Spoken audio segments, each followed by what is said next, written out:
कहाँ रंगवा के आइलू साली हो सलवार वाला ले हो गोलाल तो हर साल याद साली रखबू भोजपुरी के पावर स्टार पवन सिंह ने फिर से बनाया जबरदस्त रिकॉर्ड और भोजपुरी के सब स्टार रह गए पीछे। तो किस मामले में रह गए पीछे सब कुछ बताने वाला हूँ, तो आप लोग वीडियो को लास्ट तक देखें। और बता दे भाई, पवन सिंह का इस साल का 2 होली गाना आया था, जिस गाने का नाम है, जो कि पहला गाना था लांगा रंगवा और दूसरा गाना था सलवार वाला लेला। दोनों गाना ही बहुत ही जबरदस्त था, बहुत ही जबरदस्त रिकॉर्ड बनाया।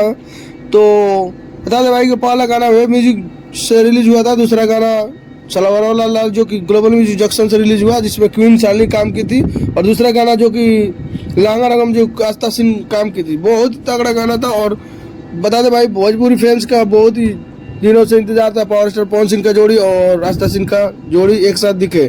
तो जब से गाना रिलीज हुआ बहुत ही जबरदस्त रिस्पांस बनाया। और बता दे जो कि सलवार लाल लाल गाना है, जो कि इस समय 2 नंबर पर ट्रेंड कर रहा है, और जो दूसरा गाना है जो कि लांगा रंगम जो 3 नंबर पर ट्रेंड कर रहा है।